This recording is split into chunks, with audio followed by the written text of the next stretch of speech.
Buenas tardes. Si se pueden acercar un poquito, por favor. Pues bienvenides, bienvenidas, bienvenidos, bienvenides. Está llegando gente, entonces muchas gracias por el esfuerzo titánico que han hecho hoy de venir al Museo del Chopo con este clima y con estas condiciones climáticas que tenemos todo en contra para reunir a las personas. Pero bueno, nos encanta tener a Emilio García Huevi con nosotros el día de hoy, que es el hacedor de todo lo que nos convoca aquí en el Museo del Chopo. Bienvenido, Emilio. Gracias, Gabriel. Vamos a estar en estos momentos, les voy a contar un poco de dónde viene todo esto que están viendo. El proyecto Filoctetes surge hace 20 años en Argentina, en Buenos Aires, con esta idea de Emilio de hablar del contexto social que estaba viviendo Argentina en ese año. Empieza en Viena, se hacen diferentes arribos del proyecto y 20 años después surge el archivo Filoctetes. Este archivo es curado por Maricel Álvarez, que es quien se da la tarea de organizar, documentar, darle cuerpo al archivo que nos convoca el día de hoy. Nosotros, como Artes Vivas del Museo del Chopo, pues somos una instancia cultural que nos interesa muchísimo abordar temas de memoria, temas de memoria en las artes vivas y de archivo en las artes vivas. Esto es una de las líneas que nos ha ocupado en los últimos años y sobre todo en este último que hemos tenido varios proyectos híbridos que tienen que ver con la creación de las obras, pero también con su documentación y también con la forma de cómo las artes vivas pueden generar estos archivos.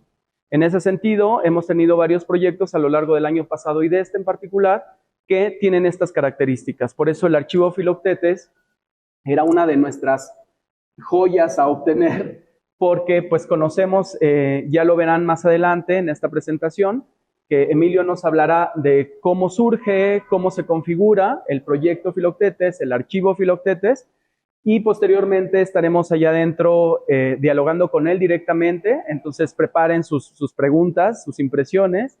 Y bueno, pues es un gusto tenerte acá, Emilio. Para las personas que no lo conozcan, Emilio García Huevi es pues un artista muy completo. No me gusta hablar en tercera persona cuando te tengo aquí al lado. Es un artista muy completo, pues desde la puesta en escena, la dirección, la dramaturgia, la novela ahora, la escritura. Bueno, ha pasado por casi todas las disciplinas de la creación, la pintura incluso. Pues eres una persona con mucha capacidad para los lenguajes artísticos. Y todo esto se refleja pues en la obra que tiene pues muy prolija a lo largo de todos estos años, de 30 años, más de 30 años ya. 30 años, sí. Primero con el periférico de objetos y en paralelo y después haciendo su trabajo individual en estos colectivos efímeros, como dices tú, en estas compañías por voluntad y renovación propia, que no son propiamente un grupo, pero son un espacio común para las personas que se van integrando. Entonces, te dejo la palabra, Emilio. Muchas gracias. No. Y pues aquí está. Gracias, Gabriel. Bueno, buenas tardes para todos. Voy a hacer una breve introducción de lo que fue el proyecto Filoctetes y después vamos a hablar un poquito acerca del archivo, ¿sí? que es la consecuencia del proyecto. Más o menos corriendo el año 2000, en Buenos Aires, o en Argentina, habíamos tenido ya con 2 gobiernos neoliberales consecutivos, de quien fuera el primer presidente post-dictadura neoliberal, que se llamaba Carlos Menem, y que con su proyecto neoliberal destruyó la estructura o la endeble estructura industrial, social, educativa, etcétera, del país, y empezó a suceder específicamente en la ciudad de Buenos Aires que apareció un sujeto desconocido hasta ese momento, siendo que Buenos Aires era una ciudad, entre comillas, muy limpia, muy ordenada, y ese sujeto, nuevo individuo, era el habitante de calle. Empezaron a aparecer personas en situación de calle y eso resultó una situación absolutamente novedosa y extraordinaria para la ciudad, para el país y para la ciudad. Pero lo que a mí me llamó la atención fue que luego de ese primer impacto que nos causó los habitantes de la ciudad ver gente en situación de calle, lo que más me llamó la atención fue lo rápido que incorporamos esa condición como parte de la naturaleza, del paisaje, de la misma arquitectura, entendiendo o consolándonos pensando, bueno, el capitalismo es así y para que la cosa funcione tiene que haber desplazados, tiene que haber gente desechada, basura. Y de algún modo los negamos, los invisibilizamos y seguimos con nuestra vida. Esa invisibilización me generó contradicciones a mí como habitante de la ciudad, pero también como artista, y decidí hacer una experiencia que intentara revisibilizar esa condición invisibilizada. Y la experiencia consistía en ubicar 25 muñecos hiperrealistas, como estos dos son 2 muñecos supervivientes de aquellos 25, ven que de lejos o a golpe de vista parecen personas en situación, bueno, de calle, durmiendo, etcétera, etcétera, ubicarlos en 25 puntos de la ciudad de Buenos Aires, 25 puntos que tuviesen una condición de representación simbólica de las características de la ciudad. Museos, el Congreso de la Nación, la Casa de Gobierno, lugares financieros, etcétera. Se escogieron 25 lugares y la idea era que de manera semioculta 3 artistas por cada uno de esos 25 lugares hiciese una documentación visual, en video, en fotografía y también testimonial, entrando en contacto con las personas que decidían ver en qué condiciones estaba esa persona, dar sus propios testimonios, etcétera, etcétera, etcétera. Muy bien, el proyecto era un poco ambicioso, requería de cerca de 80 personas y durante 2 años yo no conseguí financiación para hacerlo en la ciudad de Buenos Aires.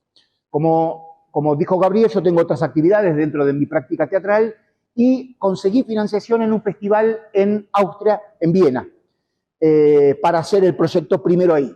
Y como sabemos que los latinoamericanos tenemos que ingeniárnoslas en términos de producción y economía, decidí aceptar hacerlo primero en la ciudad de Viena, siendo que no era ni mi espacio ni mi obsesión, sabiendo que después yo me iba a quedar con la producción y después podía volver a Buenos Aires y hacerlo en Buenos Aires.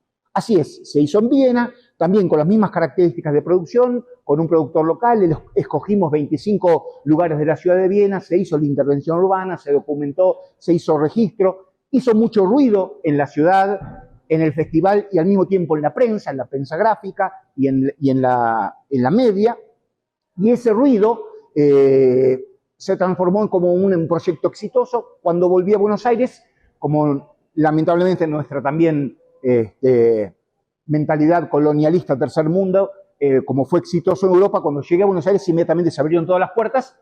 A los pocos meses pude hacer el proyecto junto o en colaboración con la Universidad de Buenos Aires en la ciudad de Buenos Aires. Se hizo el proyecto en la ciudad de Buenos Aires. Todo esto después vamos a hablar un poquito más, ¿no? Pero es un proyecto complejo, hay que pedir permisos, conseguir la firma de las autoridades locales, del servicio de ambulancia, del servicio de emergencias médicos, del servicio de bomberos y de la policía. De todos modos, la policía, los bomberos se arman unos líos tremendos que después, si quieren, vamos a hablar. Esta experiencia se repitió en la ciudad de Berlín en el año 2004 y se volvió a repetir en el año 2007 en la ciudad de Cracovia. Se hicieron otras experiencias, se hizo una jornada en Kioto, en Japón. Viajamos 2 veces para intentar hacer el proyecto allá, invitado por la Universidad de Artes y Diseños. Lamentablemente no logramos los permisos, si bien teníamos mucho apoyo de la universidad y con mucho apoyo logístico, con figuras importantes, no logramos trasvasar la regulación muy estricta del arte público en la ciudad de Kioto. Maricela Álvarez, que es la curadora de esta muestra, era en aquel momento colaboradora del proyecto y era la responsable del registro y la documentación. Y como ustedes pueden imaginar, 25 puntos con cámaras de video y foto producía un corpus testimonial importante. Es decir, que el archivo, que acá tenemos, no sé, serán unas 50 fotos, cuenta con 1.800 fotografías de las 4 experiencias que se hizo y cerca de 80 horas de material crudo en video. Pero como nuestra práctica teatral es como bastante intensa, ese material se fue archivando y nosotros seguíamos haciendo proyectos y el material quedaba archivado, guardado, y pasábamos y veíamos las cajas y decíamos algún día tenemos que sistematizar, pensar y abrir el archivo. Y ese día sucedió, como sucedió con muchas cuestiones en relación al archivo, durante la pandemia. En esa frenada del tiempo, en ese tiempo muerto, Maricel Álvarez fue la responsable de abrir todo el material, empezar a revisarlo, sistematizarlo y organizarlo y transformarlo en un archivo, abrir una página web, convocar a personas para que trabajaran escaneando, haciendo un registro complejo. Y bueno, el archivo es hoy, esta muestra del archivo hoy es una reducción aquí en el Museo del Chopo de una muestra grande que se hizo en el Centro Cultural Kirchen, que es un centro muy importante de la ciudad de Buenos Aires, en el año 2021, en conmemoración con el 20 aniversario de lo que fue el estallido social y económico de la Argentina de diciembre del 2001. Entonces, digo, no quiero abundar un poco, los quiero dejar durante unos 10 minutos más o menos que puedan ver un poco los materiales y después, si les parece, los invitamos a pasar al foro, vemos un pequeño video y ahí extendemos la conversación y la hacemos más dinámica. ¿Les parece bien? Bueno, entonces, bienvenidos y en 10 minutos nos volvemos a encontrar. Por favor.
Ah, ya. Claro.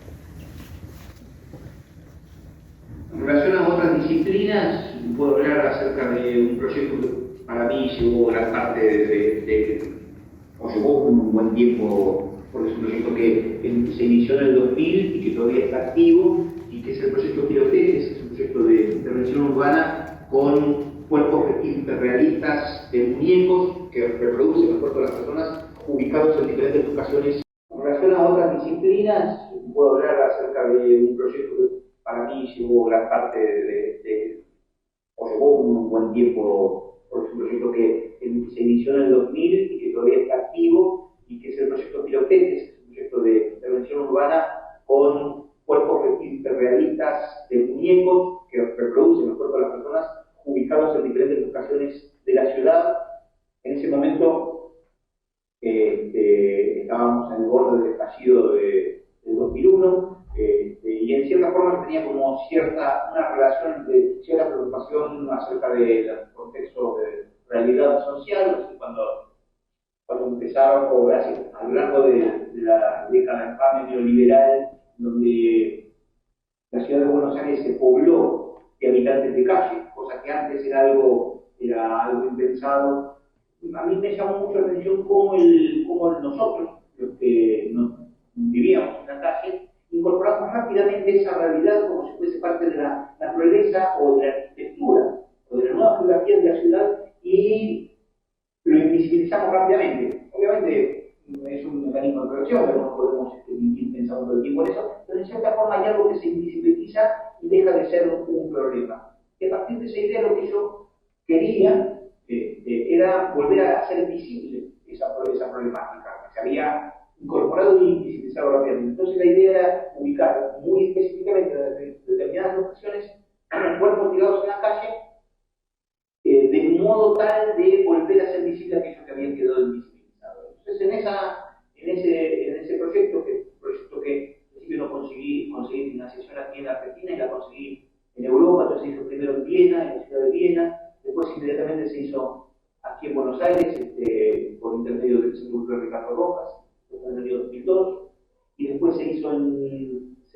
en Berlín en el año 2005, y después se hizo en Cracovia, en Polonia, en el 2007, y después se hicieron unas jornadas en Kioto, en Japón, en la Universidad de Arte. Es decir, un proyecto que fue mutando y al mismo tiempo, volviendo un poco al tema que nos convoca hoy, la idea de las relaciones accidentales o de asociaciones casuales, también se hace con una estrategia que no es la de uno, con una historia que no es la de uno. Digo, en Buenos Aires tengo ciertos ámbitos de dominación, pero en Cracovia, en Berlín, en Viena, en Kioto no, y de pronto todo eso genera una nueva lectura, unas nuevas relaciones del sujeto con su entorno, con su geografía, con su historicidad, con ese cuerpo que está implantado en forma ficticia y violenta con el espacio, y lo que sucede es nuevo.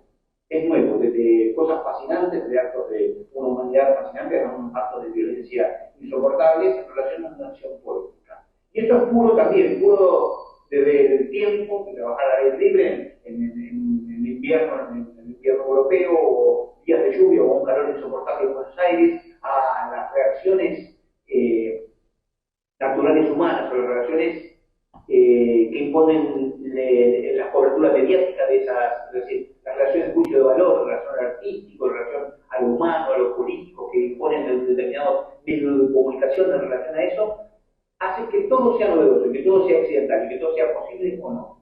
Entonces, es algo, ese tipo de experiencias son muy movilizantes. Es decir, a veces los artistas estamos protegidos por el aura del arte. Entonces, cuando producimos en los espacios que tenemos asignados para la producción artística, tenemos un nivel de impunidad, un nivel de autoglorificación fantástica, porque claro, en un teatro uno tiene una proyectiva limitada, puede hacer lo que quiere, el espectador compra la entrada, entonces es una especie de contrato tácito entre obra y espectáculo, entre obra y espectador, etc. Pero cuando uno asume esos espacios, que no son los espacios canónicos para el arte, y al mismo tiempo que después de lo que ha sido, digamos, el 11 de septiembre, el espacio público está absolutamente dominado por la sociedad de control, lo que aparece es algo muy peligroso para los artistas que lo producen, pero al mismo tiempo para los espectadores. Y eso genera unos movimientos y unas accidentalidades, y unos devenires que son absolutamente inmanejables y que son fascinantes. Meten mucho miedo, son muy peligrosos en términos reales, ya no en términos poéticos, ficticios, pero por ejemplo en Kioto yo sabía que si hacía esa experiencia podía terminar preso y deportado. Porque en Japón hay una regulación para el arte público que es muy específica, etcétera, etcétera. Y por ejemplo en Berlín, cuando hice esa experiencia, me pusieron una demanda judicial por 13.000 euros, porque fue lo que les costaba sacar las ambulancias a la calle por los pedidos de auxilio que habían recibido, que después por supuesto fue desestimada, porque yo trabajaba dentro del trabajo con el permiso de la ciudad de Berlín. Pero quiero decir, esto es puro devenir, puro accidente, es algo que no se puede ni prever, ni se puede manejar, es todo lo que puede suceder. Y entonces, en cierta forma, para mí hace que eso esté vivo, que mi relación con el arte esté viva justamente por esto, porque me enfrento al puro devenir, al puro futuro. No tengo en mi dominio el resultado del material con el que estoy trabajando, sino que el resultado es abierto, está abierto al futuro y camino con él hacia donde sea, hacia el abismo o hacia un lugar un poco más confortable, ¿no? Entonces esto a mí me motiva. Los muertos que no son. Buenos Aires por unas cuantas horas tuvo un paisaje diferente. Se trató de 25 muñecos, una iniciativa que proviene del arte. 25 muñecos amanecieron en Buenos Aires supervisados por unos 60 artistas, estudiantes, actores, fotógrafos que participan en el proyecto Filóctetes, un taller del Centro Cultural Ricardo Rojas. Los cuerpos estaban tirados en charcos de sangre, había quienes pedían limosna, cuerpos postrados en la calle, muchos transeúntes pasaban a su lado indiferentes o mirándolos con curiosidad, otros atinaban a ayudarlos. Y una buena parte de los que descubrían que se trataba de una experiencia artística estallaban en insultos furiosos que en algunos sitios, como Recoleta, terminaron a las trompadas. El proyecto es desarrollado por el actor, director teatral y artista Emilio García Huevi, uno de los creadores del prestigioso show El Periférico de Objetos, una apuesta de teatro de vanguardia desarrollada con muñecos. La misma experiencia se hizo en Viena en junio del 2001. No eran muertos, sino muñecos que parecían serlo. Recién allí, bueno, cuando se quedaron un poquitito y ya les informaron que era una muestra. Me ayudó un poco, aparte estoy con mi hijo y bueno, una cosa no grata para ver en nuestro país. Bueno. En todo caso, por ahí los ve en la calle y por eso quizás pensó inmediatamente que se trataba de un indigente o una persona muerta. ¿Están asaltados? ¿Que estaría muerto? No sé, fue una impresión muy grande para mí. Ahora más calma porque sabe que es un muñeco. Sí, la verdad que sí, pero realmente parece de veras.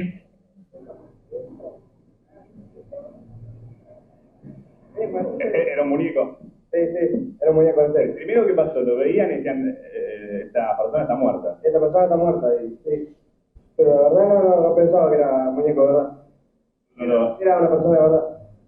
Un cuerpo cerca del subte, la gente que pasa habitualmente, o por lo menos en esta jornada, parece seguir de largo. Otros que se detienen hablan de un muerto, pero estamos hablando de una presentación. ¿Desde qué lugar? ¿Qué es esto que estamos viendo? Esto es una intervención urbana, una intervención artística. Ocupamos el espacio público con permiso de las autoridades pertinentes. Hasta acá la primera intención es la intención de descubrir lo que pasa, y eso no se sabe hasta que ocurre.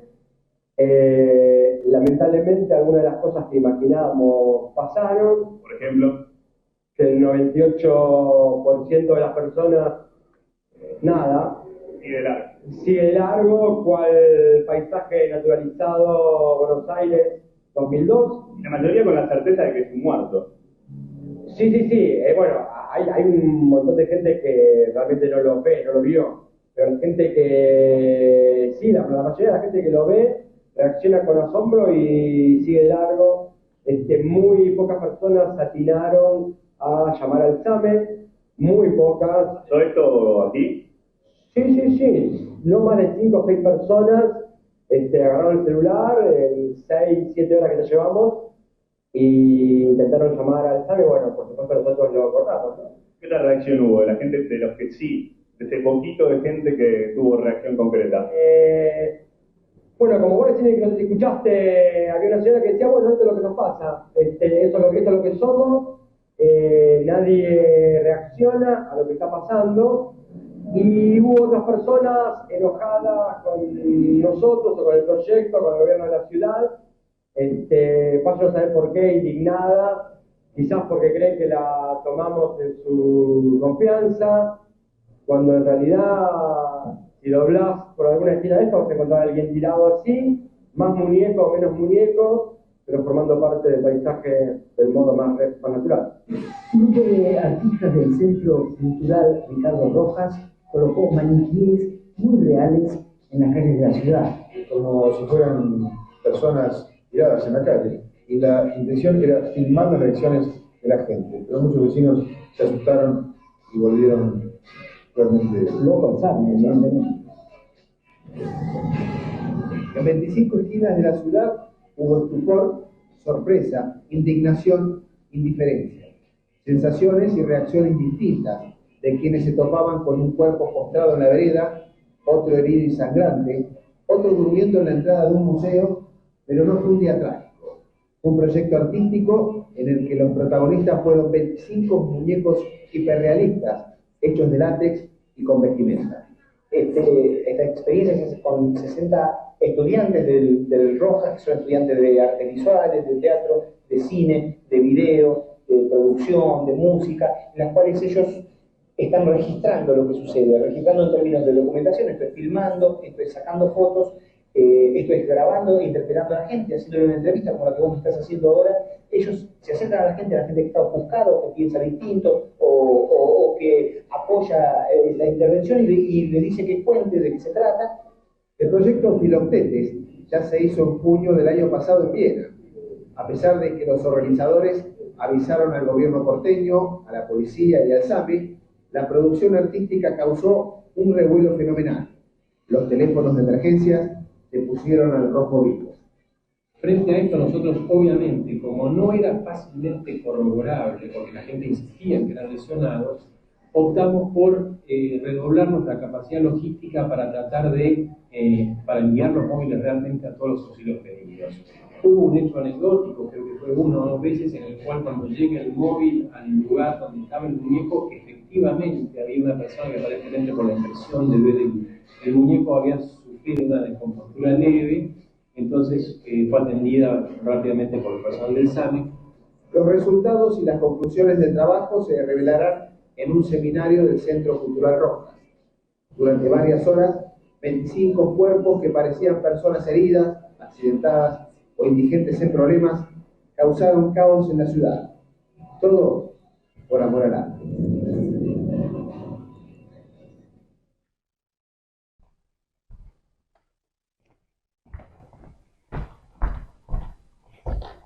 Bueno, en esta parte... Ahí. En esta parte, bueno, después de ver estos materiales, también Emilio nos tiene preparado la parte, esto como decía, es un archivo virtual, es un archivo que se expone, pero también es un archivo que está permanentemente abierto al público y es un archivo virtual que está en archivofiloctetes.com.ar. Exacto. Entonces pueden consultar sobre todas las partes que conforman este archivo porque está muy bien organizado, justo lo que decíamos Maricela Álvarez, que se ha dado a la tarea de sistematizar todas estas informaciones y estos datos. Tiene todo un diseño de esta página para entender y cosa que es importante decirlo porque en las artes vivas, en el teatro, en la danza, en la performance, siempre es muy complicado lograr generar estos materiales de archivo. Entonces, son pocos los ejemplos que podemos también tener como tan integrales y era parte de uno de los desafíos que teníamos para este espacio, ¿no? Que tiene estos dos espacios de galería, expositivos y también de caja negra de activaciones. Hoy vamos a hablar, nos basamos... Voy a hacer un paneo rápido de la web. Para que se vea, cito rápidamente, para que se... Ustedes lo pueden ver libremente, pero explico un poco cómo está construida para que se... Bueno, para pasar por ahí. Bien. Gracias. Bueno, como dijo Gabriel, la página es archivofiloctetes.com.ar, es abierta y libre para todos, y voy a hacer rápidamente un paneo. Primero hay una primera sección que es de fundamentos y luego hay una descripción o una solapa donde se abre cada una de las ciudades donde se hizo. Vamos a poner, por ejemplo, como Buenos Aires. Esperemos que se abra. Ahí está, ahí se abrió Buenos Aires y hacemos scroll. Hay como un registro de fecha, una pequeña introducción, una descripción técnica, una descripción de las locaciones, de todos los lugares donde se hicieron, de todos los artistas participantes. Luego viene una sección de video, que no es el video que está rodando en la sala, sino que es un video más ampliado, con diferentes tomas. Y después hay una serie enorme de fotografías de las locaciones de la ciudad de Buenos Aires, muy grande, y citas de diferentes artistas, pensadores, en este caso Horacio González, que fue el director, un sociólogo muy importante de la Argentina, fallecido hace 2 o 3 años, que fue el director de la Biblioteca Nacional de Argentina y que colaboró conceptualmente con el proyecto, pensando, analizando, tirando como data para poder conceptualizar. Ellos hicieron escritos que se iban sumando a las devoluciones, a los encuentros abiertos que se hacían, pero también a las publicaciones que íbamos haciendo. Bien. Como les digo, ¿sí? Ileana Diegues, la deben conocer bien, es una importante investigadora, crítica cultural, pensadora local, cubano-mexicana.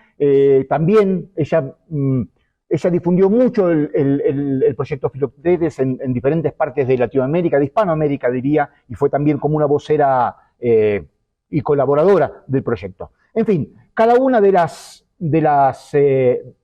instancias de cada una de la ciudad tiene esta misma característica, ¿sí?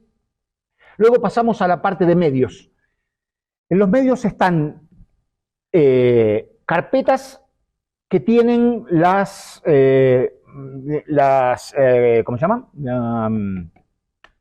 Cada una de las críticas, escaneo de cada una de las críticas, ¿sí? De las críticas de referencia, ¿sí? Fíjense el modo de titular, que suele ser de la media, que es bastante descalificador, humorístico, pero descalificante, no solo esto es de Argentina, de Buenos Aires, pero si tomamos, por ejemplo, en Berlín, también hay una categoría moral, dice acción artística macabra, ¿sí? Ya hay como una categoría punitiva y descalificadora de la acción. Esto en todos los 4 lugares de donde se hizo tenían esencialmente este tipo de lectura y referencialidad. Salían un montón de noticias en las páginas de policiales, en las páginas de la ciudad, pero ninguna en las páginas de arte. ¿Sí? Todo estaba como canalizado a lo policial.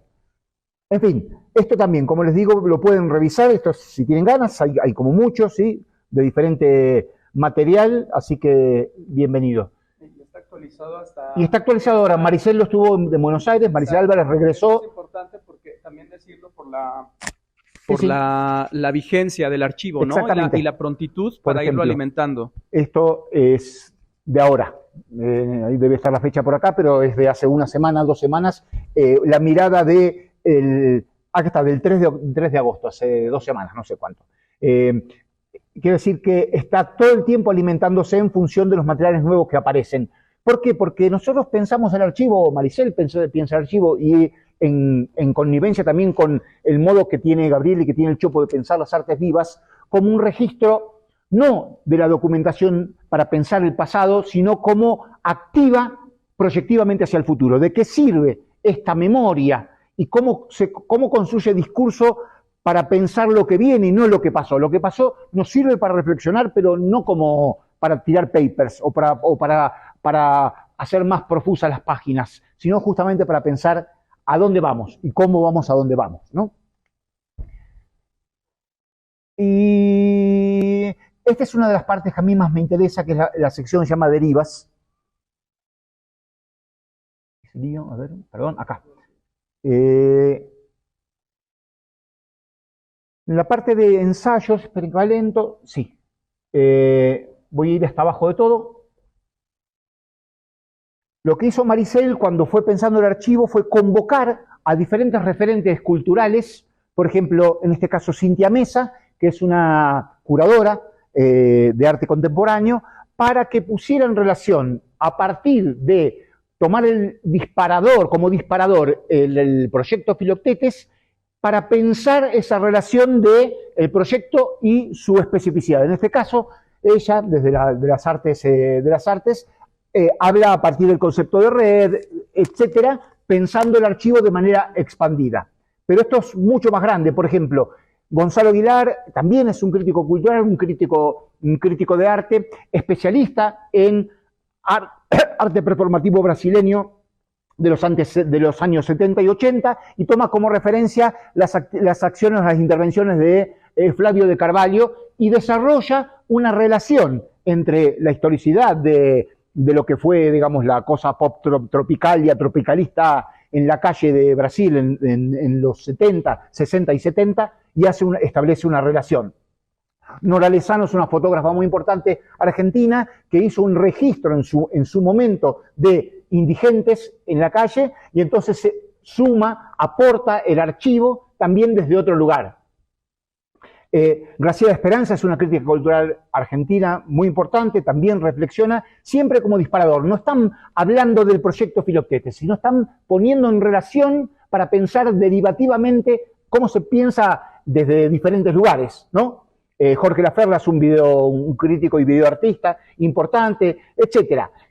Acá yo escribo acerca de un artista que a mí me ha interpelado mucho, un artista alemán que se llamó Christoph Schlingensief y que hizo acciones muy disruptivas en los 80, en los 90 y en los 2000. Después murió lamentablemente cerca del 2005, no me acuerdo, pero... y yo establecí relaciones entre sus actividades y de algún modo el proyecto. En fin, este es un psicoanalista muy importante de la Argentina y también un docente que establece relaciones a partir del inconsciente, del psicoanálisis. Él utiliza un término que a nosotros nos gusta mucho, que dice que, en un momento dice que el proyecto Filoctetes permite o activa estados de conversación, ¿sí? Dispara estados de conversación. Y eso es como una especie de moto o de caballito de batalla, porque nos interesa eso. Digo, establecer un estado de conversación implica abrirse al otro y que el otro se abra al uno, reconocer al otro. Digo, lo que buscaba los cuerpos tirados en la calle es reconocer ese cuerpo como un otro, ¿sí? Y entrar en relación con ese otro es entrar en un estado de conversación. Entonces me parece que ahí hay algo importante. En fin, para no aburrirlo, esto lo pueden revisar ustedes tranquilamente Yadá Hilarios es una objetóloga mexicana, la deben conocer bien, también escribe a partir del proyecto, etcétera, etcétera. En fin, son bienvenidos a revisarlo cuando quieran y como gusten. Simplemente es como quería mostrar un poco cuál era la estrategia de documentación, pensando siempre en un elemento que sea disparador hacia otros lugares. No simplemente para pensar el archivo como un registro propio, sino justamente algo que se abre, se comparte y que dispara hacia otros lugares. Estamos con esto. Y justo en estas sesiones que hemos llamado activaciones del archivo, una de las cosas que nos han ocupado, además de presentar los materiales, es incitar a la reflexión, ¿no?, compartida y a ese diálogo con ustedes. Hemos puesto temáticas diferentes para ir abordando con Emilio, con Maricel primero y con Emilio, y después Emilio y yo, sobre diferentes tópicos, ¿no?, del quehacer, porque es tanto y es tanta la producción. La semana anterior estuvimos hablando de la ciudad como dramaturgia, y esta semana nos proponemos hablar de las dramaturgias expandidas, ¿no? ¿Qué entendemos por eso? Y cómo el trabajo de Emilio, que ha sido pues muy prolijo, muy fructífero, decimos, ya digo prolijo, ¿ves? No tan prolijo, prolífico y no prolijo. Prolífico, digamos. Y prolijo, las dos, ha generado pues muchos materiales, ¿no? Y de esos materiales también en particular es que también vamos a estar platicando hoy, ¿no?, de cómo entendemos esa dramaturgia expandida, y para eso también preparó él otros materiales.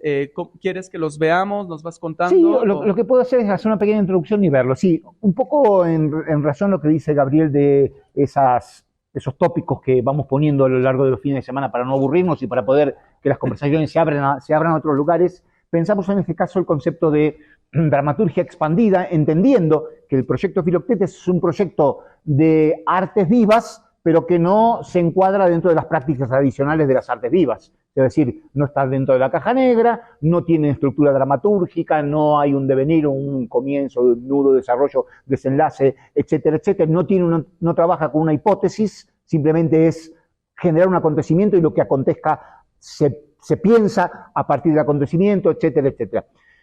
Yo he trabajado mucho en diferentes tipos de experiencias deslocalizadas en relación a las prácticas dramatúrgicas. Entonces voy a poner como diferentes ejemplos que no tienen que ver con las intervenciones urbanas, esas las mostré la semana pasada cuando trabajamos sobre el tópico de la ciudad como dramaturgia. Ahora vamos a pensar en estas expansividades de las dramaturgias como nuevas posibilidades. Entonces voy muy rápido mostrando las características. Ahí está, ahí tiene que funcionar. Sí, esto fue el último espectáculo que hizo el Periférico de Objetos en el año 2005 y era una instalación teatral. Ya voy a mostrar las características, van a ver que es una caja muy grande, tenía 7 metros por 5 7 por 4 por 5 de altura, y los 3 intérpretes estaban encerrados dentro de esa caja, es una caja cerrada, y los participantes, los espectadores, miraban desde afuera o miraban retirados porque lo que se proyectaba era lo que se filmaba en vivo, pero también había proyecciones de las 4 caras, con lo cual hacía estallar el punto de vista del espectador, porque el espectador cuando se acercaba para ver cómo es este punto de vista en vivo, se perdía lo que se estaba proyectando, porque a veces no eran videos que se largaban desde adentro, pero que no estaban siendo filmados en vivo y en el momento, o viceversa, con lo cual el espectador de verdad tenía que estar muy activo y decidir qué veía y cómo veía, y qué construía en términos de sentido lo que estaba viendo. Entonces era imposible que hubiese 2 puntos de vista iguales. Estoy hablando en términos perceptivos, pero también en términos conceptuales. Entonces allá hacía estallar una dramaturgia y le tiraba la responsabilidad del espectador. El espectador va a decidir cómo va a ver, cómo va a construir lectura, sentido, etcétera, etcétera, etcétera. Había acciones en vivo, grafitis, stencils, la mitad era una pieza duracional, Esto se estrenó en Bruselas duró 4 días seguidos, donde los intérpretes vivimos 4 días adentro de la caja, donde teníamos un baño químico instalado y comíamos ahí, teníamos un refrigerador con comida. Después cuando se hizo en Buenos Aires o en Brasil o no me acuerdo dónde más se hizo, ya tenía un formato que no, se repetía, era de 3 horas y media más o menos que duraba, pero tenía como estos rompimientos dramatúrgicos como constantes.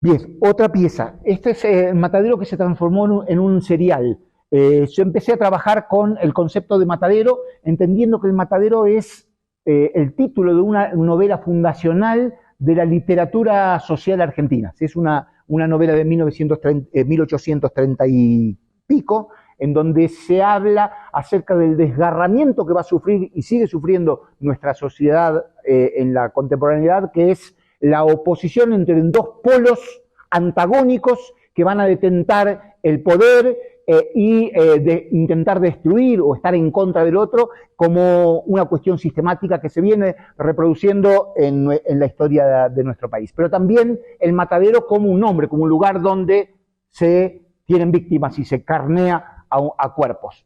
Entonces yo trabajé con material artodiano, eran muy rituales las experiencias en las cuales el espectador estaba rodeado por la situación escénica. Una vez que ingresaba se cerraban unas cortinas, esas cortinas estaban como enchastradas en sangre falsa, por supuesto, había animales en vivo, en este caso un cordero, y trabajábamos también con elementos del body art, nos extraíamos sangre, trabajábamos con la sangre propia, con la sangre de otros compañeros, mezclándola, etcétera, y había como diferentes situaciones y diferentes referencias. Trabajábamos también con referencias visuales y sonoras, desarticulando también el procedimiento democrático, ¿qué dije? Mira qué fallido, ¿no? El procedimiento dramatúrgico. Mira qué fallido. Bueno, y los espectadores estaban en el centro, todo sucedía alrededor, y el espectador se le dejaba una silla y podía ir moviendo su silla en relación a, bueno, la impresión o el deseo de aproximarse o alejarse, pero acontecía que quizás se alejaba porque había una escena allí y de pronto se abría una cortina atrás y estaba de nuevo muy próximo a la escena, con lo cual otra vez, el espectador iba construyendo el modo de ver físico, el punto de vista que elegía, y también cómo iba armando la narrativa, que era una narrativa desarticulada, por piezas y por elementos que trabajaban más la sensación. Había un anciano que tenía 80 y pico de años, que estaba empezando a tener demencia senil. Él tenía que aprenderse, a propósito, yo trabajé con él, tenía que aprenderse textos largos de Artaud, sabiendo, yo le decía, yo sé, León, que no te vas a acordar toda la pieza, pero quiero justamente ver qué aparece cuando te olvidas. Él era un actor de la vieja escuela y no tenía experiencia en trabajar lo real, lo inmediato. Entonces, cuando se quedaba en blanco, justamente por su condición y porque era un actor viejito, aparecía algo de lo vivo que el tipo tenía que resolver, y eso era fascinante, ¿no? Era como una estrategia que yo trabajé con esta persona. Entonces, bueno, nada, eran como experiencias abiertas, trabajaba sobre una crítica acerca de la condición normativa de lo normal como regulador de lo bello, de lo regulador de lo sano y lo enfermo, todas las categorías que, bueno, la contemporaneidad del capitalismo tardío va imponiendo como cánones de belleza, salud, etcétera, etcétera, etcétera. A partir del universo artodiano. Esto es parte de eso, se transformó en un serial que tiene una característica doble, porque se hizo hasta el año 2008, se hizo el Matadero 1, 2, 3, 4, 5, 6, fue el último fue aquí en la Ciudad de México. Había en aquel momento una cosa que se llamaba el Festival Centro Histórico, no sé si existe todavía, ¿no? Bueno, y fuimos invitados e hicimos el último aquí. Empecé a trabajar el concepto de serial de manera tal, pero también el concepto de individualidad en la performance, de modo tal que si había gente que lo veía regularmente, podía ir construyendo una dramaturgia por acumulación de las experiencias, los diferentes proyectos, pero también si había espectadores que venían a ver esa experiencia, había una narrativa o había una lógica interna para cada una de esas experiencias. Entonces había como un trabajo doble de pensar para el espectador que iba a continuar, pero también para el espectador que iba viendo la pieza sola, ¿no? No quiero aburrirlos un poco y quiero también darles un poco la palabra, pero vamos rápido, ya ni me acuerdo cuántas cosas traje para ver, pero esta es la tercera parte. Esto se hizo en otro lugar, cambiamos lugar, se hizo en una fábrica y cambió la lógica. Los espectadores ya no estaban en el centro, sino que había postas, la fábrica era muy grande y había postas en donde sucedían en un relativo continuo diferentes situaciones y los espectadores tenían que decidir por dónde iban y cómo iban armando su propia pieza. Otra vez, la voluntad es darle al espectador la potestad de ser responsable de lo que está viendo, en términos de sentido y en términos de ser un sujeto autónomo, responsable y ético desde la mirada, ¿no?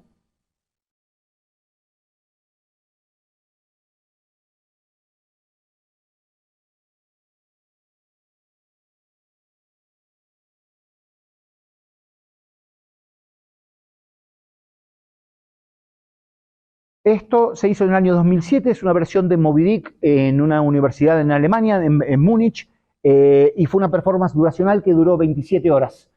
Fue la lectura en tiempo real del Moby Dick, mientras había una serie de actividades, había un gran trozo de carne que pendulaba, y a lo largo de las 24 horas eso se empezó como a fermentar, o sea, generaba también cierta percepción olfativa, entendiendo que hay un dispositivo que solemos negar, que son nuestras percepciones, por lo general,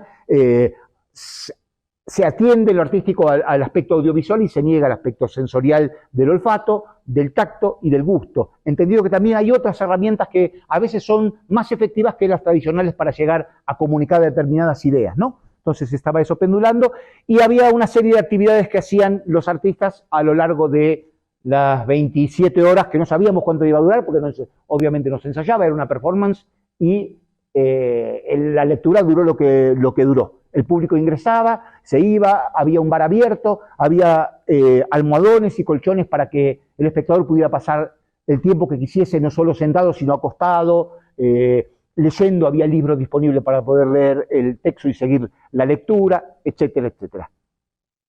Otra vez, casi siempre lo que estamos haciendo es rompiendo la convención de la relación público y obra y otorgándole determinada potestad, entendiendo que el público, inclusive en la obra más convencional, tiene la potestad, pero habitualmente se lo retira, se lo pone en oscuro, en una misma fila, se le niega posibilidad de estar activo más que consigo mismo, ¿sí? Entonces acá se abre en términos de comunidad a la voluntad y a la acción del público.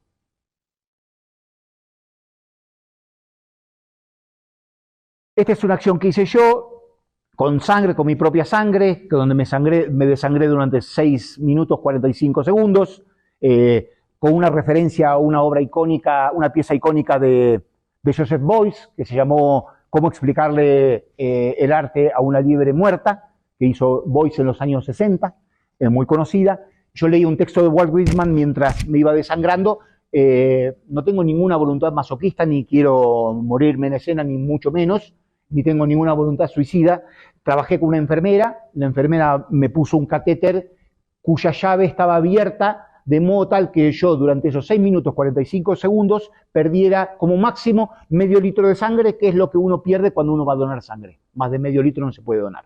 Claro, el público no lo sabía, entonces me veía que yo leía y me desangraba, bueno, y pasaba lo que pasa cuando hay sangre en escena, se desmaya, enojos, gritos y ese tipo de cosas, ¿no? Otra vez, provocar como sacudir aquel, en este caso, como es puro acontecimiento, eso que aparece, le cambia las coordenadas y rompe el código de expectación también, ¿no? Entonces, aparece el enojo, o la descompostura, o la fascinación también, por estar frente a una cuestión que es puro acontecimiento, ¿sí? Que no está ensayada, o si está pasando en ese momento que el público lo está viendo. Y eso genera una relación con el acontecimiento que es distinto a la relación que se genera con el acontecimiento en el teatro tradicional. ¿Me estoy extendiendo mucho? ¿O vamos bien? ¿No? ¿Sigo? Bueno, imágenes de lo mismo. Alguien que me vaya regulando la hora, si me pasó. Esto es algo que se hizo en la maestría de artes, de artes vivas en Colombia, en la Universidad Nacional. Esto se hizo, también era una pieza duracional a partir de una novela de un autor suizo, que en este caso hizo la biblioteca vacía de la universidad y también duraba 8 horas. También con el público participando de manera autónoma y eligiendo el espacio. Era muy, muy grande, la biblioteca estaba en proceso de mudanza, con lo cual estaba vaciada completamente y el espacio era un espacio muy, muy grande, creo que es el segundo o el primer piso de uno de los pabellones de la universidad, de la ciudad universitaria, en Bogotá.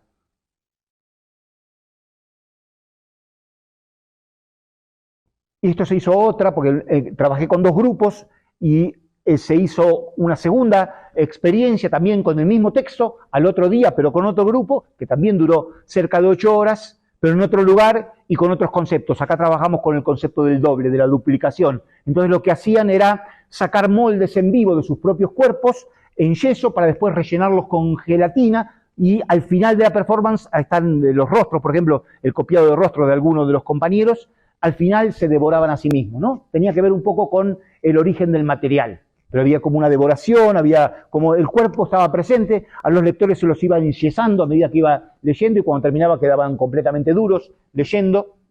Es decir, hay una aparición, un trabajo sobre el cuerpo que se expone, que se lo extralimita, se lo modifica sobre el cuerpo del artista, pero también sobre el cuerpo del espectador, ¿no? Tensionando el tiempo, el espectador en las experiencias largas se incomoda, le duele el culo, se aburre, se para, camina, sale, vuelve. Es decir, empieza a pasarle algo en el cuerpo. Y por lo general, como estamos como espectadores sentados en un medio que nos propone una obra que no dure más de 1 hora, 1 hora y 10, porque si no ya nos aburrimos, justamente atentamos contra eso para generar una provocación. Una provocación que tiene un fin de generar comunidad, no por molestar. Molestar es lo más fácil que hay. Pero no se trata de eso, sino se trata de generar otro tipo de relaciones.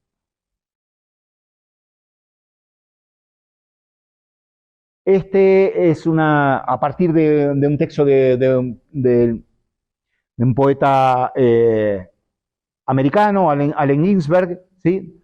Hice en una fábrica también en Buenos Aires una performance que incluía mucho la sangre, y eso no es sangre falsa, no se asusten, y había un trabajo esencialmente sobre el cuerpo con coreografía.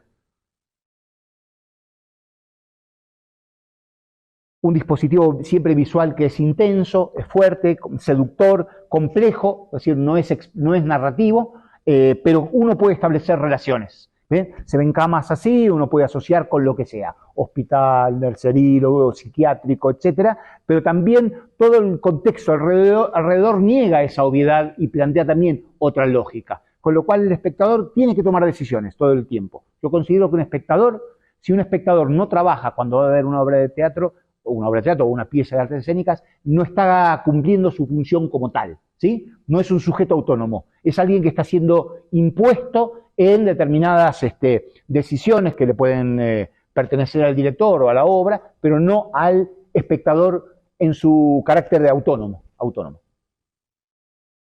Trabajamos acá sobre la idea de la belleza, de la fealdad, esta recurrencia que también es parte de mi obsesión como artista, ¿no? En esa tensión entre los conceptos normativos de belleza, fealdad, salud, enfermedad, etcétera, etcétera. Bueno, y esto es lo que se hizo acá, que es en uno de los conventos aquí del centro, de los ex conventos aquí en el centro.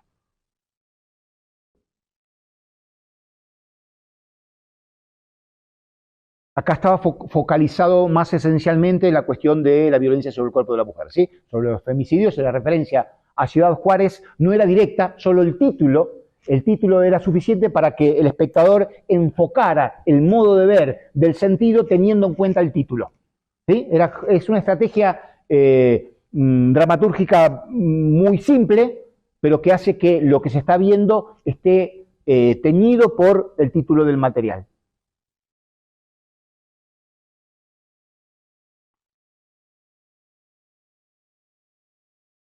al final, una niñita vestida como una especie, porque esto se cruzaba con Alicia en el País de las Maravillas, una niñita leía lo que en aquel momento, el 2008, eran los 400 y pico de nombres oficiales que figuraban como muertas de Juárez, ¿no? Obviamente que eran el doble o el triple en términos no oficiales, pero entonces sobre el final salían todos al patio, al pasto, y la nenita leía, tenía unos 8 años, leía los nombres de las 400 y pico de mujeres para, bueno, volver a visibilizar, a nombrar aquello que se ha perdido, que ha desaparecido, volvían a ser nombres.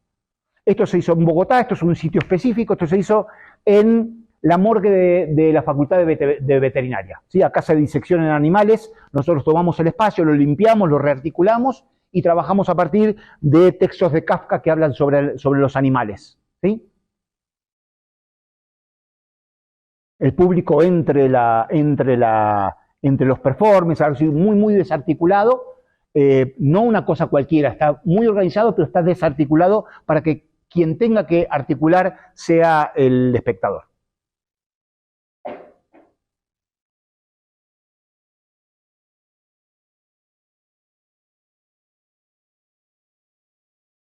Esta es una performance que yo hice con 100 objetos, trabajando una crítica a lo que se llama el teatro documental o el biodrama, entendiendo que todo es ficción y cualquier gesto pretendidamente real es una ficción que al mismo tiempo es real. Entonces yo trabajaba con elementos falsos y construía en la improvisación cada objeto como si fuese un objeto de mi pertenencia y de una relación sensible y profunda y emotiva, justamente después denunciando, porque después eran tan ridículas las narraciones que yo hacía sobre los objetos que era imposible pensar que eso que yo estaba diciendo era real, pero justamente como había ingresado con un discurso muy realista, yo jugaba poner en crisis esa noción de realidad y de ficción.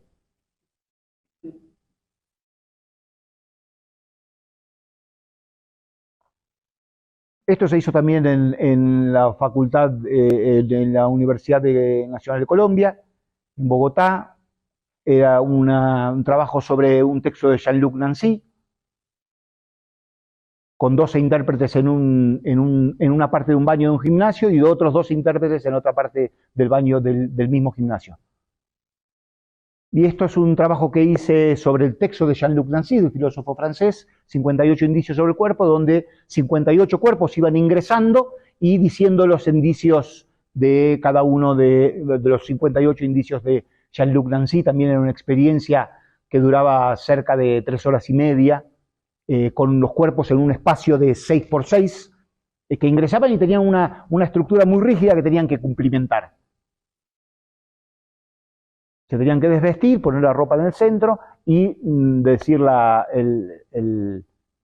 su indicio, ¿no? Y trabajar también con un rango etario, donde gente mayor, gente muy joven, había 2 mujeres embarazadas, es decir, cuerpos disidentes. Si bien no trabajé con una disidencia sexual explícita, sí había como una disidencia en términos de etario, de tipo de color, de raza, edad, etcétera, etcétera.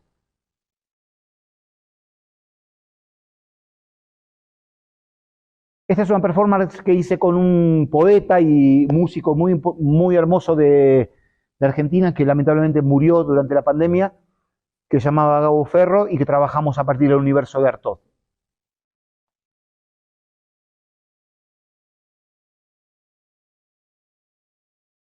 En fin, quizás podemos cortar acá para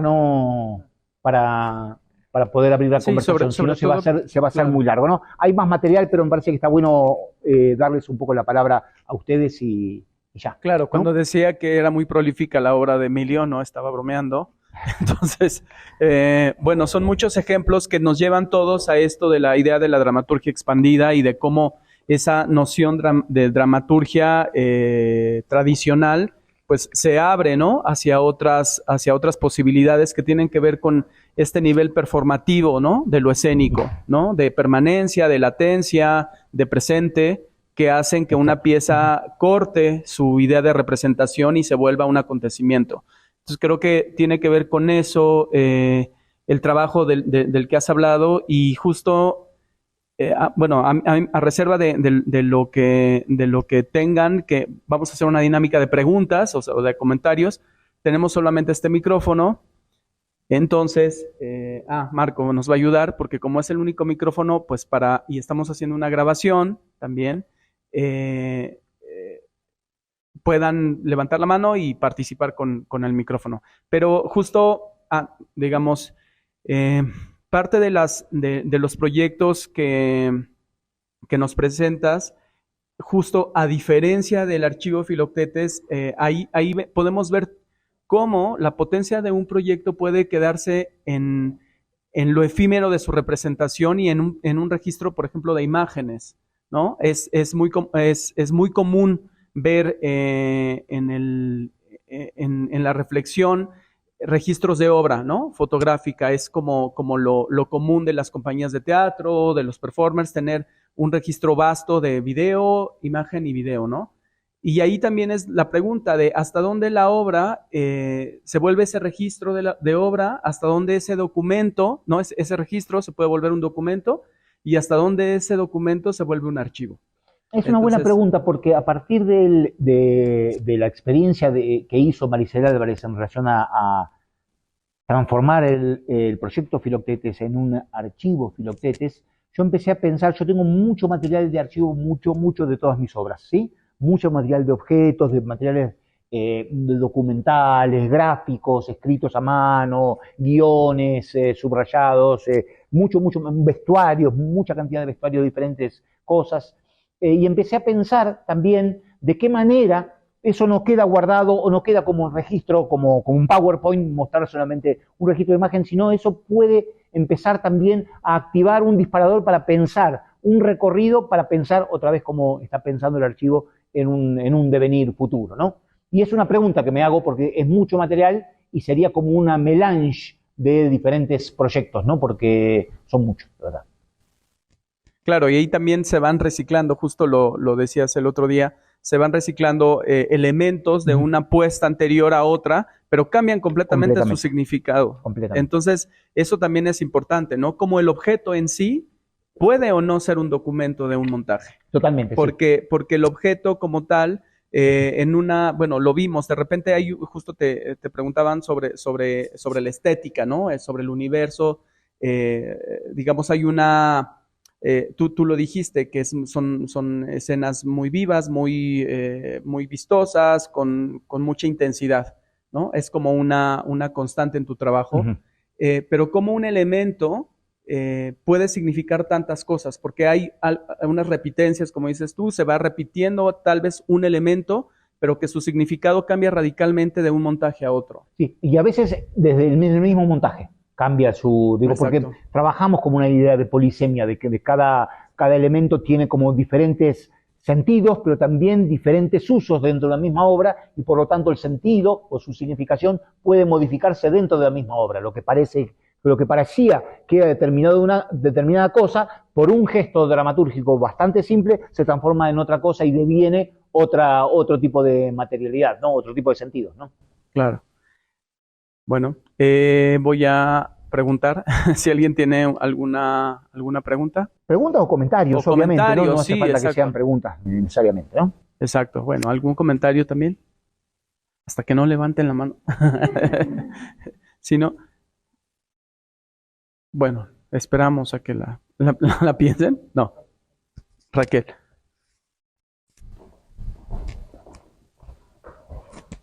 Ay, está pequeñito, gracias. Ahorita con lo que decías, Gabriel, de lo que puede ser o no ser archivo, yo creo que de pronto en este universo de la obra creativa para las artes escénicas, como que de pronto todo se vuelve documento, ¿no? O sea, como que somos un archivo mutante, dinámico, ¿no? Y apelo aquí pensando en el maravilloso curso que fue brevísimo con Emilio, donde pues eres un archivo vivo, ¿no? Entonces, todavía sí. Todo el tiempo, o sea, es preguntar y entonces es algo dinámico, porque además lo que me parece fascinante es también la mutación de las ideas y algo que me encanta, que es esta idea de versionar y donde reciclamos no solamente objetos, sino donde el mismo documento se puede transformar o puede ser detonante para otra pieza o reinsertarse y reciclar también las ideas.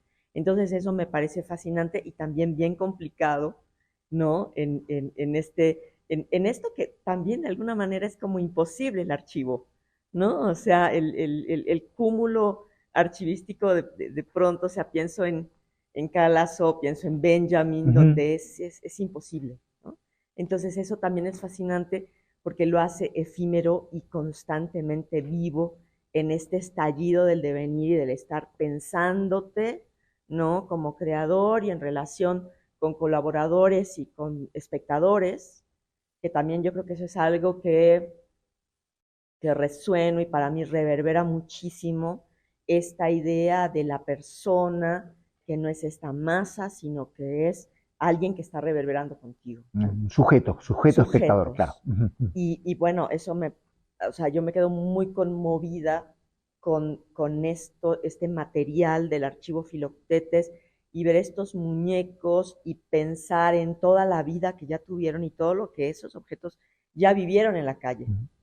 ¿No? Entonces eso me parece fascinante y muchísimas gracias por... No, al contrario. No, está súper bueno lo decir de qué manera un archivo es o es la acumulación de documentos o es un archivo vivo que se transforma en algo vital, dinámico, ¿no? Y ahí está el secreto, me parece, y esto es como una también de tus intereses y de tus obsesiones, ¿no? Específicamente claro. De qué modo no se queda en el documento, en el guardado, en la exposición de eso, sino se transforma en un disparador dinámico y que activa al creador, pero activa también al espectador, aquí al participante, ¿no? Y sobre todo por esa permanencia de las artes vivas, ¿no? Que siempre se desarrollan en el presente y por ese grado de ser efímeras, ¿no? De efímeras entre comillas, porque ahora tenemos soportes de memoria que nos pueden ayudar a eso, pero también la idea es cuántos materiales de registro pueden ser un documento en sí y además de esos documentos, qué sentido les otorgamos para ordenarlos, diría Rancière, la distribución de lo sensible, para que devengan un archivo. Y cómo ese archivo puede dar cuenta de un evento que fue efímero o que fue momentáneo, de una manera, con otro rango de vida, ¿no? De existencia, por decirlo así. Entonces, esa es una de las complejidades, me parece, a las que se enfrentan las artes vivas, porque es la latencia en el tiempo, en un tiempo más extendido, en un tiempo más largo, y que ustedes llaman derivas, ¿no? Entonces, también esas derivas pueden ser de diferentes maneras, y acá me gusta mucho cómo cuando lo explica Maricel y Emilio, en esa parte se vuelve un espacio de cruce atemporal, es decir, una experiencia que sucedió hace 20 años nos sigue dando de qué pensar y nos sigue provocando, ¿no? En este presente hoy, con otro contexto distinto, y ahí lo junto, lo llevo a ¿por qué traer el archivo Filoctetes al Chopo en 2023? Entonces, es muy interesante porque de ninguna manera, esto lo hemos dicho en alguna otra ocasión, nos hubiéramos arriesgado a traer el proyecto Filoctetes en su acción, en su activación en el espacio público en 2023. No me imagino o no me podría hacer cargo de una intervención urbana en esta ciudad con 25 cuerpos tirados en la calle en una mañana, ¿no? Sobre todo cuando estamos en un país lleno de violencia, donde, vaya, uno no puede arriesgar así al público, incluso a los performers, en un contexto como en el que estamos nosotros. No sé en qué ciudad de México se podría hacer eso ahorita en 2023, pero me cuesta mucho trabajo tomar en cuenta todos los significados y esos cruces que podría provocar esta acción en 2023, ¿no? No así traer el archivo de esta acción. Entonces son como grados de sentido muy distintos o dimensiones de la pieza que son muy distintos. No es lo mismo traer la acción y, digamos, reactivarla como acción escénica, como intervención urbana, a pensarla en su presente como un archivo que nos hace estar aquí hoy y que esto también sea presente, ¿no? Y que esto también forme parte de eso que está detonando. Entonces ahí me parece que son cruces bien distintos y bueno, aproveché tu pregunta igual, como dice Emilio, me fui al carajo con el comentario porque, pero sí es importante hacer esa distinción de cómo un archivo también permanece vivo con estas activaciones, ¿no? Con estas provocaciones permanentes. Guadalupe quiere preguntar. Gracias. Me puse a imaginar cómo sería eso, encontrar 25, pero yo creo que tendrían que ser 300, no 25, en esta ciudad, ¿no? O sea, pensando en un montón de cosas, ¿sí? El contexto mexicano, el contexto que cada vez se vive en muchas más ciudades, hay unas más violentas que otras, pero también lo normalizado que está, o sea, puedo imaginarlo cómo estuvo normalizado en ese momento de crisis económica, y aquí, desde que tengo memoria, es normal, es terrible ver una persona tirada en la calle, un niño. Hay como anécdota, hay una persona que veo desde hace 10 años en la misma esquina, ¿no? Un chico que llegó muy lindo, muy apuesto, y que con el tiempo lo vi transformarse en algo que está ahí, ¿no?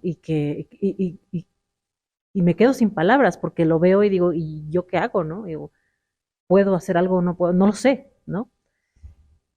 Pero bueno, después de esa digresión, hablando de dramaturgias expandidas, pues nos conocemos hace muchos años, Gabriel, y tenemos estas discusiones todo el tiempo, ¿no? Pero ¿qué pasa si en vez de pensar qué son las dramaturgias expandidas, nos ponemos a pensar muy spinocianamente y muy como Diana Taylor, ¿no? Dice, no nos preguntemos qué es la performance, preguntémonos qué pueden, ¿no? ¿Qué pueden las dramaturgias expandidas?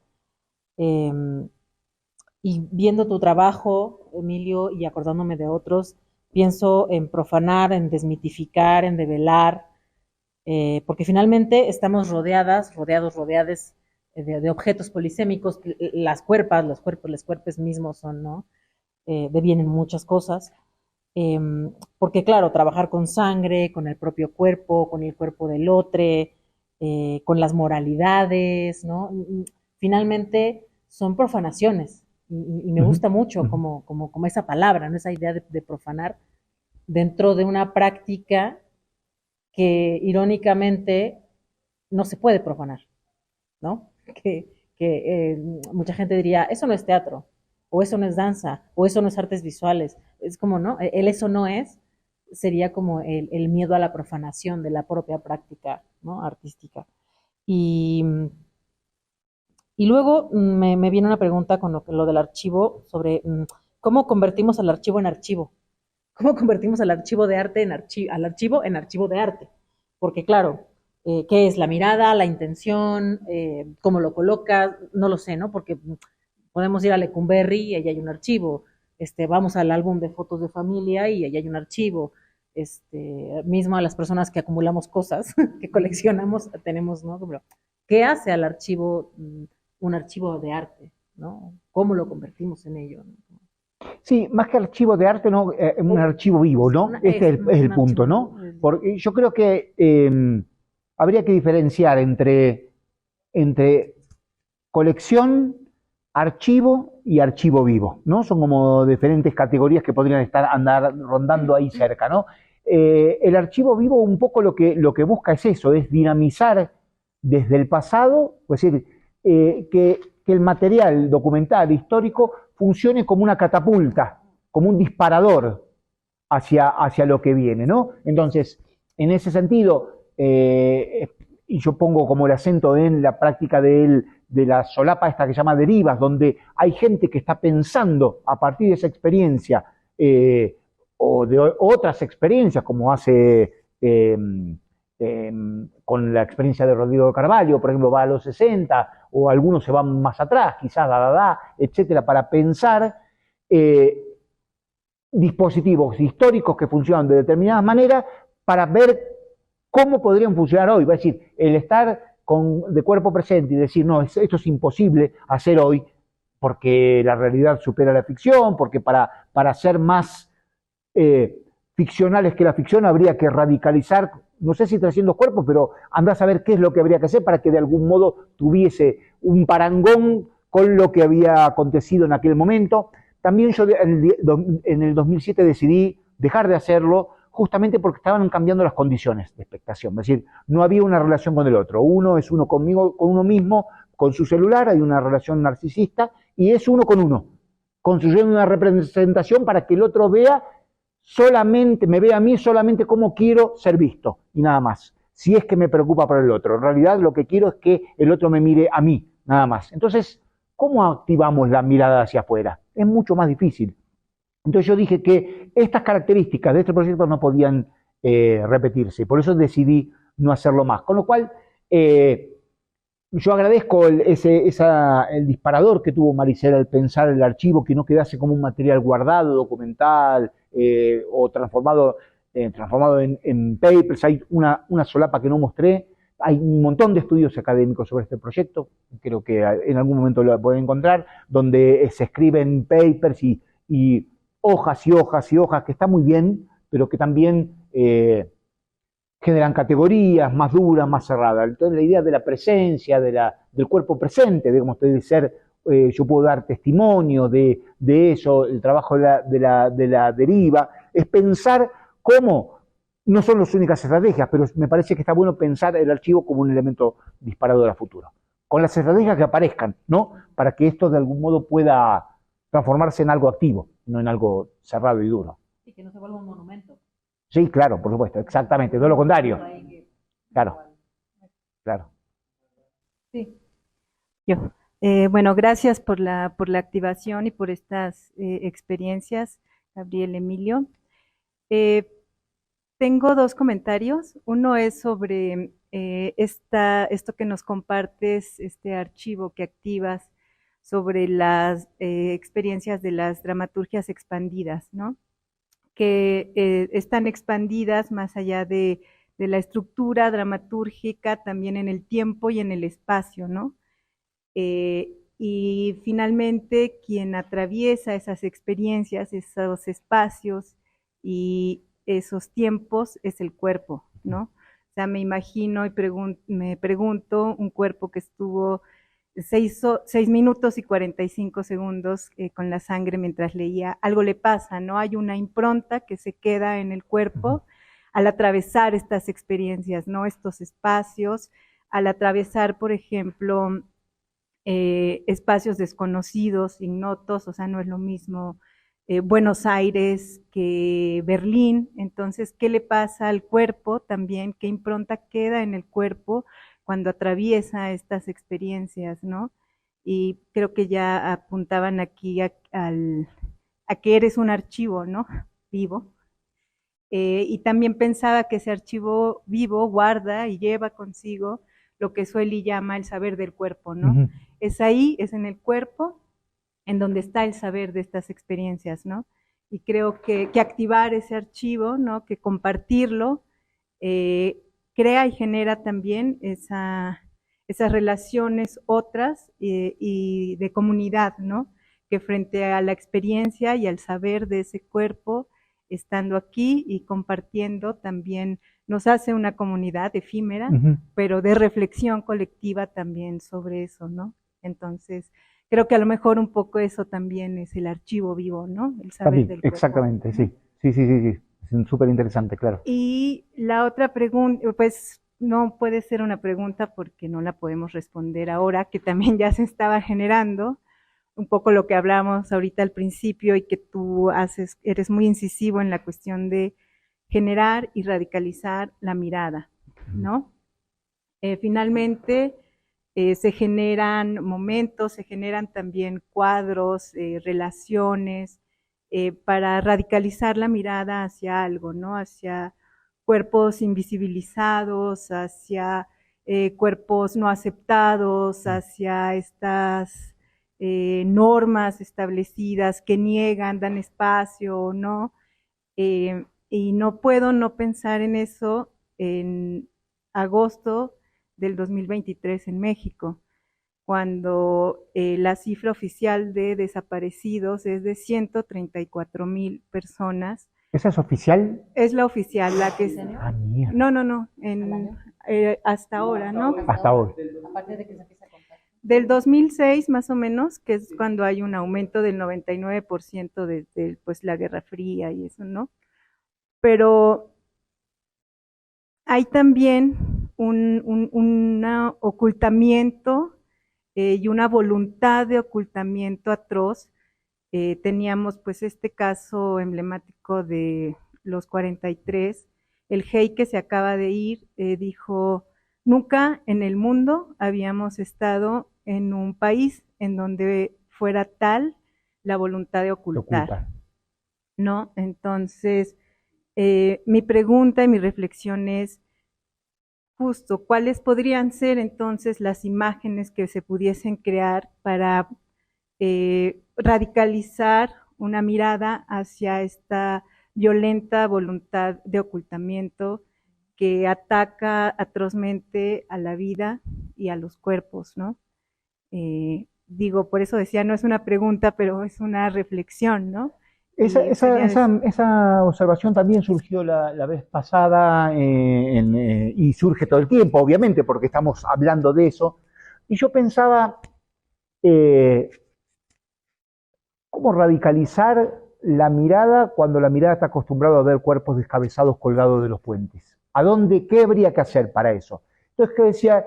¿Qué sería lo radical? ¿Qué sería lo extremo? Lo extremo no sería recuperar lo sensible, ir por el lado del amor, es decir, lo punk no sería justamente el gesto de resistencia sensible, y eso sería lo radical, paradójicamente.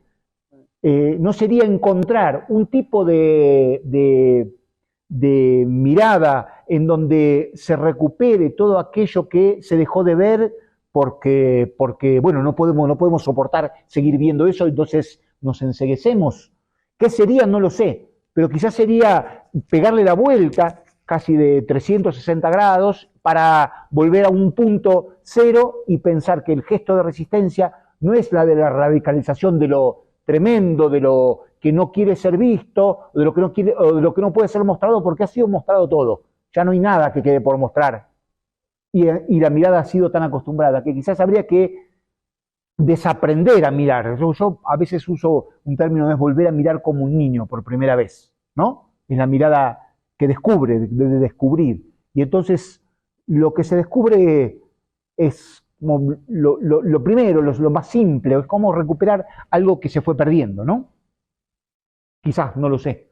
Sí, solo, bueno, para fines de este registro, que finalmente también esto es formar parte del archivo de este proyecto y de Artes Vivas que estamos haciendo hoy, es importante hacer un poco esta anotación sobre lo que dices de los 134,000 desaparecidos en México, porque el año pasado llegamos a los 100,000. O sea, nunca habíamos tenido un índice de desaparición forzada en México tan veloz, tan atroz como el que hemos tenido en el último año. Y eso lo conecta con un discurso político, gubernamental, consensuado de ocultamiento. Entonces es muy impresionante cómo opera el Estado en función de este tema, ¿no? Nosotros tuvimos en abril del año pasado un proyecto que se llamó Zona Clausurada sobre estos espacios de exterminio en Tamaulipas, y digo campos de exterminio porque es lo que son. O sea, son campamentos de la muerte que existen en Tamaulipas, y eso fue en abril del año pasado y no llegábamos estábamos todavía llegando a los 100,000. Después tratamos de hacer aquí un evento para visibilizar esa llegada a los 100,000 desaparecidos y ahorita estamos hablando de 134,000. Entonces son... Bueno, perdón, que no hay una sola entidad del país que no tenga cifras de desaparecidos. Exacto, no, ya no existe y que no hay protocolos, que no se han instaurado, que no hay dinero para eso, ¿no? Entonces, ahí es donde está el asunto de este tema, que es muy importante decirlo y por eso lo digo en este registro. Y sí hay bueno, esto me lleva a pensar en lo que sea Jean Baudrillard, la transparencia del mal, ¿no? La transparencia del mal es el consenso. Cuando hay un consenso para invisibilizar eso, es cuando él dice, ahí está la transparencia del mal, ¿no? El consenso es la transparencia del mal. Hay un consenso en esta sociedad y en este gobierno en particular de no hablar de eso. Y eso es muy terrible. Entonces, ¿cómo rompemos y cómo fracturamos ese consenso, ¿no? ¿Cómo disentir de eso desde las artes vivas? Es una buena pregunta. Bueno, Raquel, tú. Bueno, 1 y 2 atrás.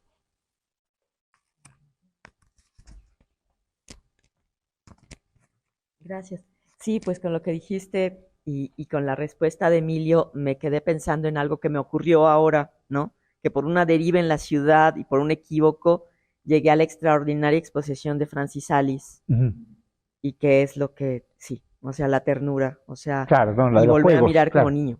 O sea, eso, o sea, me devolvió el alma al cuerpo, porque amo esta ciudad, pero siempre es avasallante y para mí se cruzan montones de emociones, de miedos y de alegrías. Entonces, bueno, para mí es importante decir, ya que se está grabando, que yo parto de la idea del archivo vivo desde Didam Weekend, desde la escritura de Didam Weekend, para mí es importante mencionarlo. Y, ay, se me fue. Ah, sí. Me quedo pensando en Miekeval cuando habla en conceptos viajeros, de cómo de pronto el concepto pierde, ¿no? O sea, estos conceptos que de pronto son como teorías en miniatura, y pensaba en esta idea de las artes vivas, que de pronto todo comenzaron a ser artes vivas, ¿no?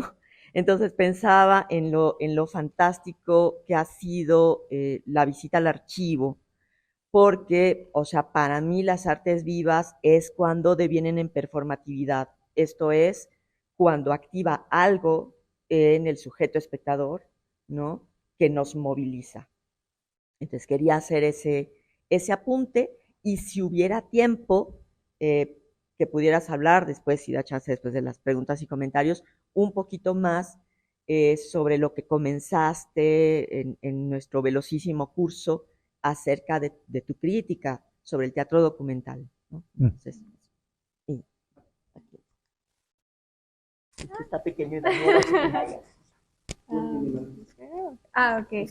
Bueno, a mí se me hizo muy interesante la forma en la que pones al espectador en un lugar en el que se cuestiona a sí mismo, ¿no? No sé, se me hace muy interesante que en el archivo que teníamos acá en la sala anterior haya comentarios de personas en las que encontraron como ofensivo los cuerpos. Entonces, también como que se me hace interesante que en los archivos se tome en cuenta lo que el espectador experimenta, ¿no?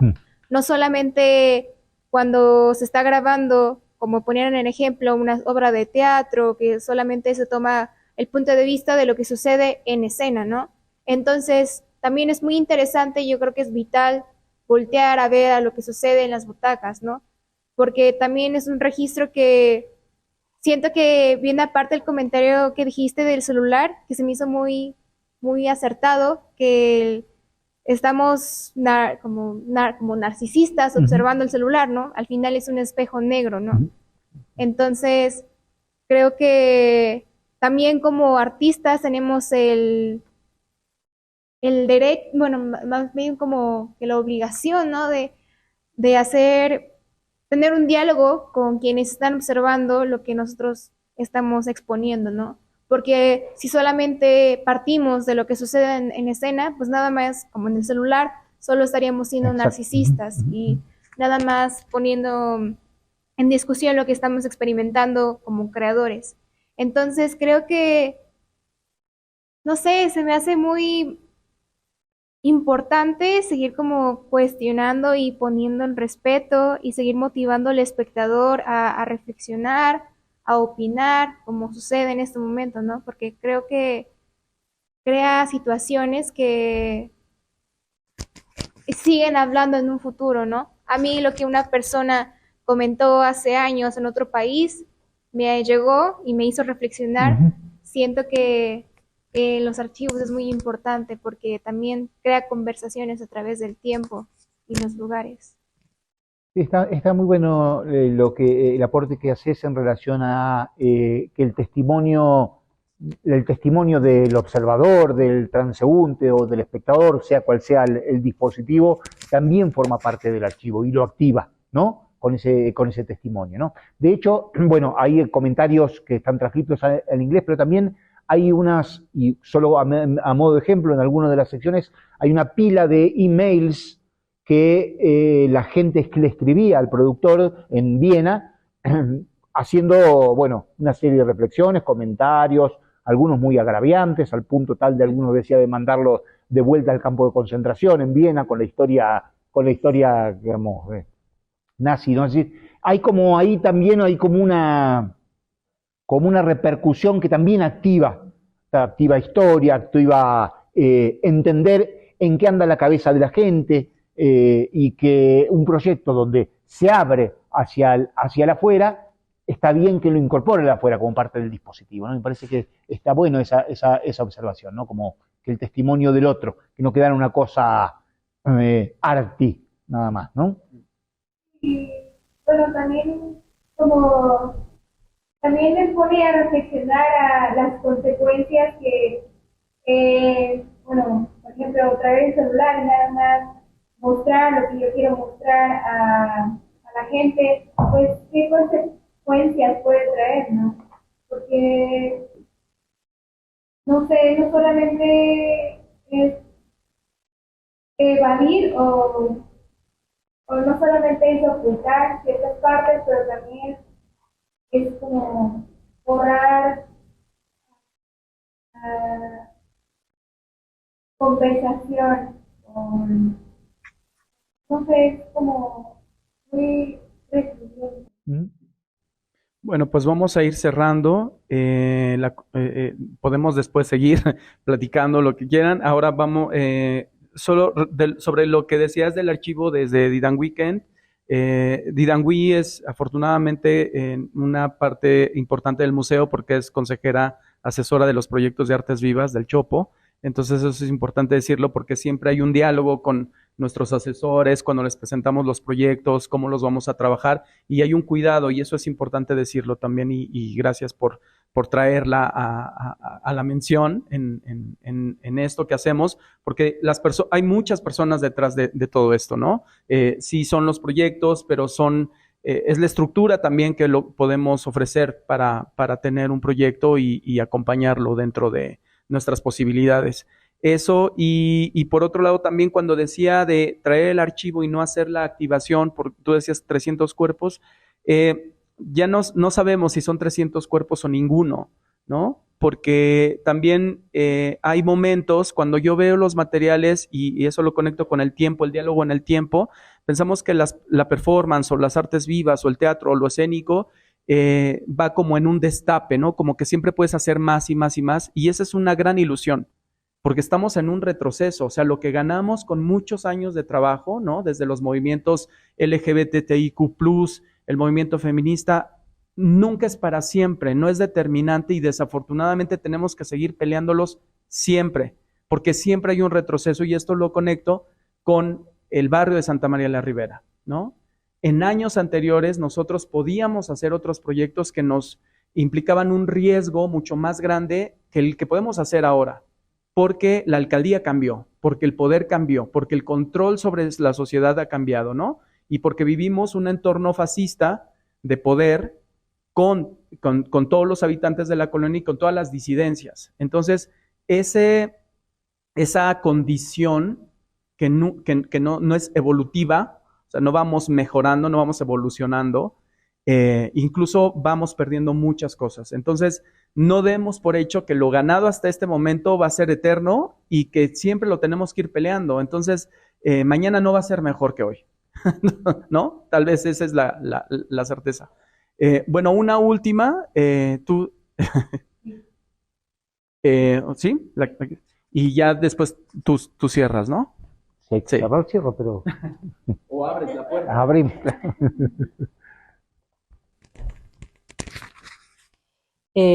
Sí, justo vuelvo a una pregunta que me hacía en tu taller, no la decía, pero era como, bueno, preguntaban todos, ¿y cómo haces para hacer esto? ¿Y cómo abordas los temas? ¿Y cómo le haces para estar en determinados países con ciertos temas? creo que la pregunta, o sea, la pregunta que nos tenemos que hacer a la hora de entrarle a esto, entrarle a este toro es, ¿qué sentido tiene hacer esto aquí? Claro, ¿qué sentido tendría traer estos cuerpos a México o a la Ciudad de México? Porque decir México, bueno, a la Ciudad de México en determinado barrio, o sea, ¿qué sentido tiene? ¿Cómo opera ahí? ¿Cómo operan las artes vivas? ¿Cómo operan las dramaturgias expandidas en un país en el que hay 37,000 asesinatos en promedio al año? Más las desapariciones y la cifra negra, que esa es la gente que no denuncia, la gente que, ¿no? O sea, es como una fosa ahí asquerosa, ¿no? O sea, ¿cómo operan estos intentos de abordar temas sociales, ¿no? Que también se decía mucho. Y el teatro social, ¿cómo opera hoy aquí? ¿No? Creo que son preguntas que nos tenemos que hacer todo el tiempo, todos los días. ¿Qué sentido tiene hablar de las asesinadas en Juárez hoy? Cuando el Estado de México es, bueno, es el infierno. Eso me provoca. ¿Qué sentido tiene hablar del archivo vivo o de las artes vivas? ¿Qué significa estar vivo en un país en donde la gente todo el tiempo desaparece? ¿Cómo darle la vuelta a eso? Sí. ¿No? Obviamente que la pregunta hay que hacérsela, pero también intentar dar una respuesta desde el arte puede llegar a ser paralizante, porque en realidad no habría ninguna acción efectiva, y menos desde una práctica donde si yo voy a hacer un montaje acá y hay ¿cuántos espectadores entran en esa sala? 200 personas, que por más esclarecedora que fuera, ¿qué alcance tiene? Entonces, si nosotros elegimos hacer arte viva o teatro, sabemos que nuestro discurso, como mucho, contra la acción, genera prácticas de micro políticas y nunca macro. Entonces tenemos que hacernos cargo de eso. O nos decidimos hacer política, o hacemos... exactamente, se hace militancia, o se hace un tipo de arte que sea más masivo, la música, el cine, en todo caso, pero también tener que responsabilizarse con hacer una obra para dar respuesta a 130.000 desaparecidos es demasiado desproporcionado. Entonces, ¿qué hacemos? ¿No hacemos? No, sí, seguimos haciendo, entendiendo que chocaremos contra la pared y volveremos a levantarnos y seguiremos chocando. Porque si no, al ser tan grande el monstruo, nos paralizamos, decimos, no tiene sentido, me voy a mi casa. ¿Sí? Y es tirar la toalla y es abandonar el gesto, ¿no? Entonces, claro, exacto. Todo el punto, el gesto de resistencia es, bueno, saber que no se proponen soluciones, se proponen preguntas. Y el alcance de esas preguntas son relativas e incognoscibles. Pero, en todo caso, el gesto de volver a hacer la pregunta me parece que es importante. Es persistir en la pregunta, ¿no? Sin esperar soluciones mágicas, mucho menos, ¿no? Y permanecer en la insistencia, ¿no? En la demanda. Porque ahí es también, o sea, justo se puede volver un gesto muy egocéntrico. Los artistas se tienen que hacer cargo de todo esto y tienen que cambiar al mundo. No. Cada quien se tiene que hacer responsable de lo que se tiene que hacer responsable, ¿no? Entonces, si esas no son las vías, pero conectándolo con la micropolítica, con Solly Rolnick, pues esas son nuestras pequeñas esferas de insurrección, ¿no? Esta es una pequeña esfera de insurrección que detonará otras cosas. Tal vez no vayamos a poner una bomba en la alcaldía mañana mismo. ¿Por qué no?